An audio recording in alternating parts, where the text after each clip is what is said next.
विराट कोहली अपनी पत्नी अनुष्का के साथ प्रेमानंद महाराज से मिलने वृंदावन पहुंचे। वे 2.5 घंटे आश्रम में रहे। विराट कोहली टेस्ट क्रिकेट से संन्यास लेने के अगले दिन अपनी पत्नी अनुष्का शर्मा के साथ मथुरा के वृंदावन पहुंचे। मंगलवार सुबह उन्होंने केली कुंज आश्रम में प्रेमानंद महाराज को दंडवत प्रणाम कर आशीर्वाद लिया। महाराज ने विराट और अनुष्का से पूछा, प्रसन्न हो? इस पर मुस्कुराकर विराट ने कहा, हाँ। महाराज से करीब 7 मिनट दोनों ने एकांतिक वार्तालाप की। महाराज ने आशीर्वाद दिया, जाओ खूब आनंदित रहो, नाम जप करते रहो। इस पर अनुष्का ने पूछा, बाबा क्या नाम जप से सब कुछ पूरा हो जाएगा? महाराज ने कहा, हाँ, सब पूरा होगा। यदि आप राधा राधा जपते हो तो इसी जन्म में भगवत प्राप्ति हो जाएगी। इसमें कोई संशय नहीं और किसी साधना की कोई जरूरत नहीं। देखो, हम जो कह रहे हैं उसको समझो। बहुत अधिक नाम जपने की हमें चेष्टा नहीं करनी। कम संख्या हो लेकिन मन लगा के जप करें। इसे अपना जीवन बना लो, फिर आप परिणाम खुद देख लेना।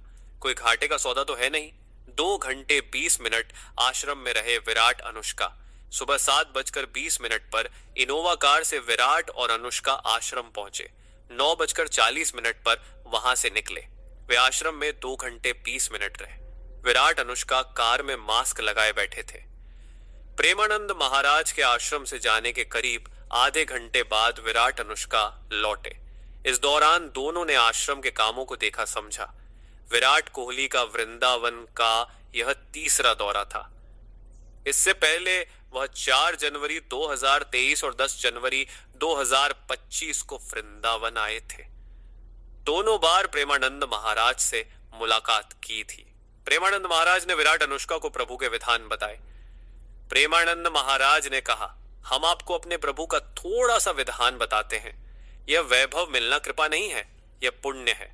यश बढ़ना भगवान की कृपा नहीं मानी जाती। भगवान की कृपा अंदर का चिंतन बदलना है। इससे आपके अनंत जन्मों के संस्कार भस्म होकर और अगला जन्म बड़ा उत्तम होता है। भगवान जब कृपा करते हैं तो संत समागम देते हैं, फिर दूसरी जब कृपा होती है तो विपरीतता देते हैं और फिर अंदर से एक रास्ता देते हैं। यह मेरा रास्ता है, यह परम शांति का रास्ता है। यह शांति का रास्ता नहीं, भगवान वो रास्ता देते हैं और जीव को अपने पास बुला लेते हैं। बिना प्रतिकूलता के संसार का राग नष्ट नहीं होता। किसी को भी वैराग्य होता है तो संसार की प्रतिकूलता देखकर वैराग्य होता है। सब कुछ हमारे अनुकूल है तो हम आनंदित होकर उसका भोग करते हैं। जब हमारे ऊपर प्रतिकूलता आती है तब ठेस पहुंचती है। ऐसे समय अंदर से भगवान रास्ता देते हैं। जितने बड़े महापुरुष हुए सबने प्रतिकूलता देखी। भगवान ने बिना प्रतिकूलता के संसार को छुड़ाने की कोई भी औषधि नहीं रखी। आज तक जितने बड़े महापुरुष हुए हैं जिनका जीवन बदला है, उनको प्रतिकूलता के दर्शन करने पड़े हैं। तो कभी प्रतिकूलता आए तो उस समय आनंदित हो कि मेरे ऊपर अब भगवान की कृपा हो रही है, मुझे सतमार्ग में चलने की प्रेरणा मिल रही है।